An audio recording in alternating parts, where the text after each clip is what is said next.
যে দোয়া পড়লে পাহাড় পরিমাণ ঋণও শোধ হয়। ঋণ অর্থনৈতিক কার্যক্রমের গুরুত্বপূর্ণ অংশ, তবে মাত্রাত্মিক ঋণের বোঝা বহন করা অনুচিত। রাসূলুল্লাহ সাল্লাল্লাহু আলাইহি ওয়াসাল্লাম দ্রুত ঋণ পরিশোধের নির্দেশনা দিয়েছেন। এ বিষয়ে কঠোর হুঁশিয়ারিও দিয়েছেন তিনি। ঋণ থেকে মুক্তির জন্য বিভিন্ন দোয়া ও আমল রয়েছে।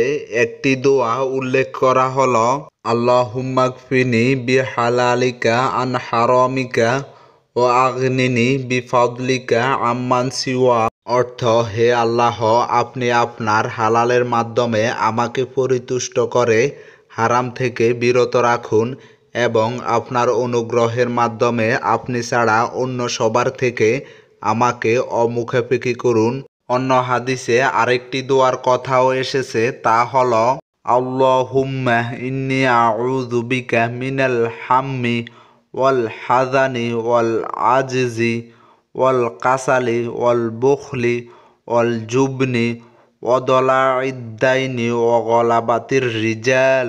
অর্থ, হে আল্লাহ, আমি দুশ্চিন্তা ও দুঃখ থেকে আপনার আশ্রয় চাচ্ছি এবং অপারগতা ও অলসতা থেকে, কৃপণতা ও ভীরুতা থেকে, ঋণের ভার ও মানুষদের দমন নিপীড়ন থেকে।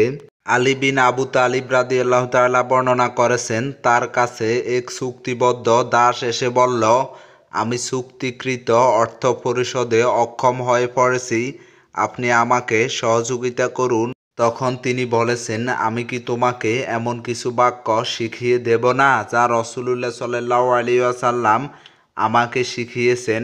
যদি তোমার উপর পাহাড় পরিমাণ ঋণও থাকে, আল্লাহ তা তোমার পক্ষ থেকে শোধ করবেন। তুমি এই প্রথম দোয়াটি পড়বে। তিরমিজি, হাদিস নাম্বার 3563। দোয়াটি হলো, আল্লাহুম্মা কফিনি বিহালালিকা আন হারামিকা ও আগনিনি বিফাদলিকা আম্মান সিওয়া।